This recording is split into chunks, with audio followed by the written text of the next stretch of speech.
সুস্থ দেহ প্রশান্ত মন, কর্মব্যস্ত সুখী জীবন। কথায় আছে না, জঙ্গলে মঙ্গল থাকে। আপনার সাথে আপনার এই জমে এসে বুঝলাম যে আসলেই জঙ্গলে মঙ্গল থাকে। জঙ্গলের ভেতরে চাষাবাদ করা, চাষাবাদ করে খাওয়া, হ্যাঁ, বা ফসল ফলানো, এটা কিন্তু অনেক অনেক কঠিন, অনেক কঠিন একটা কাজ, চ্যালেঞ্জিং বিষয়টা। এটাও কৃষি কাজ, কিন্তু অনেক কঠিন কাজ। আর হাতির চাষের সাথে আজকে এই ভোরবেলা আমি তার পানের জমে যাব, তিনি কিভাবে সেখানে তার চাষাবাদ করেন এই জঙ্গলের ভেতরে, সেইটা আজকে আমি নিজে দেখবো এবং আপনাদেরকেও দেখাবো। এমনি চাচা, আপনার প্রতিদিন ঘুম থেকে ওঠা হয় কয়টায়? এমনি 5টায় উঠি যাই, 5:30টায়। কোনো সময় তো উঠি আজান পাই, কোনো সময় পাই না, কোনো সময় আপনার রাইট টাইমে পড়ে, কোনো সময় কাজা পড়া লাগে। ফজরের নামাজ পড়ার পরে পড়িয়াই বস বারোই যাই, গিয়ে একটু পানি খাইবো, খাইয়া বস বারোই যাই। বারোই যাইবো আমার জুমের উদ্দেশ্যে। জুমগুলা ঘুরলাম, দেখলাম বান্দর আছে, আপনার পান গাছ ছিঁড়িলাই, এই অবস্থা। এই ছড়াটা কোন দিকে গেছে? এই যে ছোট এই ঝিরিটা গিয়া পড়ে গেছে, আমরা যখন উঠছি যে এখন ওটা গিয়া পড়ে গেছি। আচ্ছা আচ্ছা, এরকম ছোটো ছোটো অনেকটা আছে, এগুলো জোরে গিয়ারই ওই বড়োটা গিয়া পড়ছে। তো এটা কি মানে বর্ষার সময় এইদিকে অনেক পানি থাকে নাকি? হ্যাঁ, অনেক না অমলাই থাকে বর্ষার সময়, মানে পরিষ্কার থাকে। এখন তো পাতা পড়ছে না, ময়লা দেখা যায়। আচ্ছা আচ্ছা, বালা পানি আইলে তো এটা গুল্লা হয়ে যায়, ওই যে টিলার পানিগুলা নামে পুরা গুল্লা, এটা পার হওয়া যায় না, তো প্রায় অনেকে ডুবি যায়। হ্যাঁ, পার হওয়া যায়, এটা পরিষ্কার ওই যে। আর কয়েকদিন পরে যে বড় বৃষ্টি হইলে এই জাবরা থাকতো না। কেন ফাল্গুন মাসে তো সব গাছের পাতা ফালায়, এর লাগি গাংটা ময়লা। এই পানিটা আবার কিন্তু হরিণে খায়, বিভিন্ন পাখিগুলা, যে অনেক পাখিগুলা দুপুরে আইয়া লামে, অনেক গর্ত আছে এখানে তো দেখলা। কিন্তু উজানে কোনো জায়গায় পানি নাই, কোনো কোনো জায়গায় নিন, যেখানে এখানে বই থাকলে পাখি আইয়া পানি খায়, বিভিন্ন ধরনের পাখি। এটা তো পানের জুম। জি জি, তারা যে তাদের পানের জমে যান, এই জমে যাওয়ার রাস্তাটাও বেশ কঠিন একটা রাস্তা পার হয়ে তারপরে এই জমে যেতে হয়। আপনাদের এক একটা জুম আপনাদের বাড়ি থেকে কত দূর চাচা? এই ধরেন 15 মিনিট 20 মিনিট হাঁটা লাগে আর কি। কতটুকু জায়গা নিয়ে আপনাদের জুমগুলা? 3 একর করিয়া আছে আর কি, 2.5 একর 3 একর এই করিয়া আমার জুম আর কি। ভোরের লাওয়া ছড়াটা মানে উপভোগ করার মতো একটা জায়গা। এটাই আমার জুম। হ্যাঁ, আচ্ছা, এটা নতুন লাগাইছি চাচা পানটা, আচ্ছা, যত্ন করতাম আর কি। ওই যে পানের চারাগুলা দেখা যায়, এগুলা পানের চারা নতুন লাগাইছি। এখানে এসে চাচা কি কি করেন প্রতিদিন? মানে আপনি যে আসেন, আগে আসতা ঘুরি আর কি, ঘুরি। আমরা পানের একটা রোগ আছে, রোগবালাই, ওই রোগটা দেখি আসেনি। আমরা পানের রোগটা আবার এটা দেখলে লগালগ ধরা যায় না। এর এই যেগুলো নতুন চারা আর কি, এটা নতুন লাগাইছি, আস্তে ধীরে এটা যত্ন করতাম এখন এইগুলা। আর পানি আপনাদের সব কিছু? হ্যাঁ হ্যাঁ, পানে আমাদের সব। এটা কি আপনাদের বংশ পরম্পরা? এই হ্যাঁ, এটা বংশ পরম্পরা, মানে পান চাষ করে আসতেছে? হ্যাঁ হ্যাঁ, এটা আমাদের পূর্বপুরুষ থেকে এগুলাই করিয়া আইতে আছে পান। হ্যাঁ, এই যে আগে যে মেঘালয় স্টেটে তো শুধু পানই, মেঘালয় স্টেটে পান আর আপনার এই কমলা, সুপারি। ওই দেখেন বান্দরের তালু গাছগুলার পাতা খাইলাই তো নোয়াই নোয়াই ভাঙ্গিলার। ওইগুলো বানর ভাঙে? হ্যাঁ, আপনার আওয়াজ নিয়ে ভাগছে, আচ্ছা, তার মাথা ভাঙ্গিলা, ভাঙ্গে পাতাগুলা খায়। এখানে শুধু বানরে নষ্ট করে না, এরপরে শুকরে অনেক নষ্ট করে। আপনার রাইত হইলে গুড়ি গুড়ি খুদিলাই যায়, ওই যে পান গাছের গুড়ি না, অনেকটা খুদিলাই, অনেকটা পান নষ্ট হয়ে যায়। আমরা পানের তুত ছিঁড়ি ফেলাই দিই। হ্যাঁ, এরপরে কিছু নাগামরিচও আছে, নাগামরিচও করে যারা আর কি। নাগামরিচও রাখা যায় না, কি এর লাগে আপনার ওই সকাল হইলে হরিণে আইয়া তার পাতা খাইলে। এর লাগে আমিও এখন ফলাইতাম পারতাম না, কেন এটা আসলে উবারি তারা অনেক ফলাইছে, কিন্তু এইরকমই করে তারা আর কি। কথায় আছে না, জঙ্গলে মঙ্গল থাকে। আপনার সাথে আপনার এই জমে এসে বুঝলাম যে আসলেই জঙ্গলে মঙ্গল থাকে। হ্যাঁ, জঙ্গলেই মঙ্গল। জঙ্গল খুব পবিত্র স্থান। এখন এই স্থান আর এইভাবে রয়েছে না। একবার এটা ভর্তি পান আছে, বুঝছেন? আচ্ছা, কিন্তু এটা একটা অসুখ আছে, আমরা বেমারটা বার হইলে না নেই। এটা আগে আমরা পূর্বপুরুষরা ওইটা করতে, ছইলে পরে 3 দিন গোসল করা লাগতো। 3 দিন? 3 দিন গরম পানি দিয়া। আনলে কি চুলকাইতো শরীরে? না, তাহলে এটার অন্য জায়গায় জায়গায় এটা যদি বার হয় না নি বেমার, তো এই সাইডে যতটা মানে 25-30টা গাছ কাটিয়া ফেলাইতে হইব, কুয়ার মতন বানাইয়া তারা গাড়া লাগে। আচ্ছা আচ্ছা, মানে পুরো মাটি চাপা দিতে হয়? হ্যাঁ, চাপা দিতে হয়। গোসল করিয়া জুমে ঢুকতো এইভাবে আর কি। আর মহিলারা তো অনেক আছে, বুঝছেন না? কিন্তু মহিলারা যখন ঢুকে, আগে আমরা ঢুকতো পা হাত ধইয়া ঢুকতো, এখন তো এগুলা কেউ মানে না, এমনি ঢুকি যায়।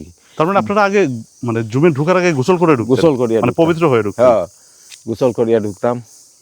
এখন তো ঠিক আছে, আগে তো যারা আছে আমি যখন দেখছি, আমি 65-এর পর থাকিয়া যতজনে আমরা পান তুলতাম আর কি, আগের মানুষে গামছা পিনতো, যারা মুরব্বী এরা নেংটি পিনতো, গাছে উঠতো, একবারে কিচ্ছু নাই, গেঞ্জি উঞ্জি কিচ্ছু নাই, পুরো খালি গায়ে? খালি গায়ে।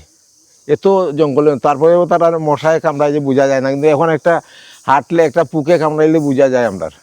আর এমনি কখনো ওই যে বন্য কোনো প্রাণীর আক্রমণে পড়ছেন আপনি? না না, এমনি অনেক বন্যপ্রাণী আমি পাইছি, বুঝছেন নি চাচা, কিন্তু পাইলে কি হইব, এরা তো আমরা দেখি আনলে কত স্পিডে দৌড়ে, হে বিচারা হে কোনোদিন মানুষ রে বাবা, আমরা দুই ঠেঙ্গিরে সবাই ডরাই। আমরা তো এমনি রাসায়নিক সার দেই না, এই যে যেগুলা ঘাস বাছি আচ্ছা। বাছিয়া পান গাছের গুড়ির জমাইয়া দেয় এরকম। ও, এগুলো সার হিসাবে কাজ করে? হ্যাঁ, সার হিসাবে কাজ করে। তো জঙ্গলে থাকলে অনেক কষ্টও করতে হয়? হ্যাঁ, কষ্ট না করলে কিচ্ছু হয়নি, কষ্ট না করলে কিচ্ছু হয় না। কয় না ডাকে, কয় যে সুস্থ দেহ প্রশান্ত মন, কর্মব্যস্ত সুখী জীবন। এখন তো ধরেন অনেক কিছু সহজ হয়েছে, একবারে সহজ। পানি দিয়ে দিচ্ছেন সহজে। আগে কিভাবে করতেন এগুলা? আগে তো আমরা করছি যে পান না, আগে করছি যে আগের মুরব্বীরা কি করছে, ওই প্রত্যেক পান গাছের গুড়ির মাটির এক একটা ওই যে ছোটো ছোটো কলস, এই কলসগুলো রাখতো আর কি পান গাছের গুড়ির, বয়াই দিল, বাস পানি ঢাললো গাং থেকে আনিয়া কলসে ঢালি দিল, যে পানিটা শেষ হইলে বস এটা বর্তেই থাকে, একজনে চেক করে মাঝে মধ্যে। তো ওটা ওই চুয়াই ও পান গাছের লতের গুড়ির যাইব, আর এইভাবেই মানে গাছে পানি দেয়? গাছটা ওইটাই গিয়ারে গাছটা বাঁচতো আর কি। এখন তো সহজ, এখন তো পট করে আমরা মারলে পরে 1 মিনিট লাগে না, চতুর সাইড বিজি যায়। আর এটা তো আস্তে আস্তে কোন রকম লটটা বাঁচাইয়া রাখে। আর আগের মাটির তো এরকম উর্বর আছিল, বুঝছেন না, উর্বরতা আছিল, বল আছিল। এখন কত মাটি করতে কাজ করতে করতে তো অনেকটা মাটির উর্বরতা কমে গেছে গিয়ে, এর লাগে এখন সেচের পানি দিলেও অনেক সময় করে না। কোনো গৃহস্থী কোনো সুজা নাই চাচা, প্রত্যেকটাই কঠিন। মানে সৎ উপার্জন যেটা, হ্যাঁ, সৎ উপার্জন করাটাই কঠিন, অনেক কঠিন। সৎ উপার্জন করো, সৎ উপার্জনে আবার দেখবা কম, কিন্তু শেষ হয় না, বরকত বেশি। বরকত বেশি। এটা আল্লাহর রহমতি খেলা। এটাই লাওয়া সরা। এই সরাত প্রত্যেকটা ছোটো ছোটো ঝিরি আছে না, ওই ঝিরির পানি আইয়া এইখানে পড়ে, প্রত্যেক ছোটো ছোটো ঝিরির পানি। এই যে পানিটা দেখছেন, এটা আস্থা চৈত মাস এরকমই, 12 মাস এই পানিটা এরকম থাকবো, এরকমই থাকবে। আর পানি তো খুব পরিষ্কার, একবারে পরিষ্কার। এটা কি হরিণ এসে খায় এখানে পানি? হ্যাঁ, হরিণ এখানে সব দিন পানি খায়, কিন্তু এরকম আমরা এরকম ময়দান জায়গায় খায় না, তারা একটু লোকাল জায়গাতে খায় আর কি। খুব চালাক তো, দেখে মানুষকে খুব ভয় পায়। রাত্রে তো অনেক সময় আমরা ঘুরি, যে ওই জায়গার সাপও পাই, ওই জায়গার সাপই গাঙ্গে দিয়ে হাঁটে। তার মানে আপনাদের এই জমি কি রাতেও আসতে হয়? হ্যাঁ, রাত্রেও ঘুরাই আমরা অনেক সময়, হ্যাঁ, ডিউটি দেই তো। আচ্ছা আচ্ছা। এর লাগে মানে এটা কি পশু পাখি নষ্ট করে নাকি মানুষ? না, মানুষ আর ওই যে ইয়রে খেদাই শুকরের লাগি। আচ্ছা আচ্ছা। হ্যাঁ, একটু খেদানি লাগে এরা, নাইলে তো পান গাছের গুড়ি খুদিলাই। আচ্ছা আচ্ছা। হ্যাঁ, কিন্তু হাঁটাহাঁটি করলে এরা আয় না বেশি। লাউয়াছড়ার ভেতরে যে এত কিছু আছে, হ্যাঁ, মানে এইটা আমার আজকে প্রথম দেখা, যেটা হচ্ছে আপনার কল্যাণে। এটা আল্লাহরই একটা রহমতি জায়গা লাওয়াছড়াত। লাউয়াছড়া জঙ্গলে কি এইদিকে জোকের কোনো উপদ্রব নাই? এখনো হয়েছে না, বালাটিকে বৃষ্টি হইলে জুকের লাগিয়ে হাঁটতে পারবেন না। এইভাবে যে আমরা হাঁটলাম, হ্যাঁ, এই যে পাতায় পাতায় জুক হইব বৃষ্টির সময়। হ্যাঁ, বালাটিকে বৃষ্টি হলে এটা পচবো আর জুক খালি জন্ম নিব। তো তখন আপনারা চলাফেরা করেন কিভাবে? চলাফেরা আমরা তো ওই জুকে কত খার, একদিকে ফালাই একদিকে করে, এগুলো এখন অভ্যস্ত হয়ে গেছেন? অভ্যস্ত হয়ে গেছে, এটার লাগে আমরা করি না। আর এইটা কি সত্যি যে জোক যদি রক্ত চষে, তাইলে নাকি ওটা বিষাক্ত রক্তটা মানে নিয়ে যায় শরীরে? জুকে খাইলে পরে না, অনেক সময় আসলে মানুষের বাতুত আছে যে কমে যায় গিয়ে, তো কয় মাছে ঠিকই আছে। এটা হচ্ছে আমরা খাসিয়াদের কবরস্থান, বুঝছেন, কবরস্থান, পবিত্র স্থান। এই যে এগুলা সব কবর, এমনি ওই দিক দিয়ে গেছে, ভাই গেছে, এটা কবর, এরকম আর কি। তারা তো প্রত্যেকটা খ্রিস্টান, তো তারা তো সবার কবরের মধ্যে একটা ক্রুশ থাকবো। হ্যাঁ হ্যাঁ। আর আপনি যখন মুসলিম? হ্যাঁ, আমি তো মুসলিম, আমি তো একাই আছি মুসলিম। তো আপনার চাচা এই মানে কিছু মনে করবেন না, না না, মৃত্যু তো সবার এটা হবেই, হবেই, আজ হোক কাল হোক, হইব না, এটা হচ্ছে একেবারে বাস্তবতা। তো আপনার তো, আপনি তো একাই, আপনার মানে এই যে কবরস্থ বা দাফন, এটা কোন জায়গায় হবে? এই পুঞ্জিতেই হবে নাকি? এখন মরার পরে এখন কোনখানে কি করব বাচ্চা কাচ্চা, এটা তো আমি জানলাম না। আমার আব্বা আম্মা তো আছেন হনো রাজনগর থানায়, তারা তো ওইখানে সমাধি করা হয়েছে। এখন আমারে কই করবো তারা, এটা তো জানতাম না। আপনাদের প্রতিটা পয়েন্টেই একটা মানে বিশ্রামের জায়গা আছে। হ্যাঁ হ্যাঁ, ওই যে কামরাগুলা একটা বৃষ্টি উষ্টি আয় তো, হ্যাঁ, আইলে পরে কি করা যাইব, তারা অন্য বই থাকে, ওগুলা খানাকে একটা বানাইয়া রাখি, আচ্ছা আচ্ছা, তখন এখানেই আশ্রয় নেয়। আসলে নেই, রেস্ট নেই, বেশি গরম লাগলেও বই, বৃষ্টি আইলেও বই। শীতের সময় ধরেন কামলারা আয় সকাল তো, নিজেও আইয়া একটু আগুন জ্বালাই শীতের সময়। আচ্ছা আচ্ছা, এইরকম একটা গহীন জঙ্গলে একা একা চলাফেরা করেন, মানে কোনো ভয় কাজ করে না আপনার? না চাচা, ধরেন কত আসলে ধরনের বন্য প্রাণী আছে। না, আসলে পাই আমরা অনেক কিছু, রাত্রে পশু আছে একটা, দিনের পশু একটা, কিন্তু আমরা কোনো ক্ষতি করে না। মানুষে তো দেখি আনলে এরা কত দিকে যে কত স্পিডে দৌড়ে।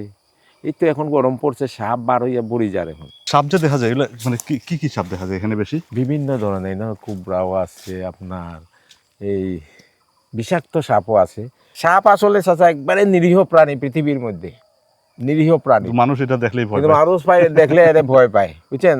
একটা বাইরে হইলে ধরেন বস্তি রাস্তা বস্তির মানুষ লাঠি উঠি লইয়া ইয়ে তারে মারার লাগে, কিন্তু আসলে হে তো আমরা কামড়াইবার লাগি বার হয় না, তোর খাবার তার খাড়ি খাদ্য টুকায়, এই আর কি। পশু পাখি যে আল্লাহ সৃষ্টি করছে, এটা প্রত্যেকটা একটার সাথে আরেকটার কানেকশন আছে, একটা আরেকটার উপকার করে। সবই হচ্ছে প্রকৃতির ভারসাম্য রক্ষা করার।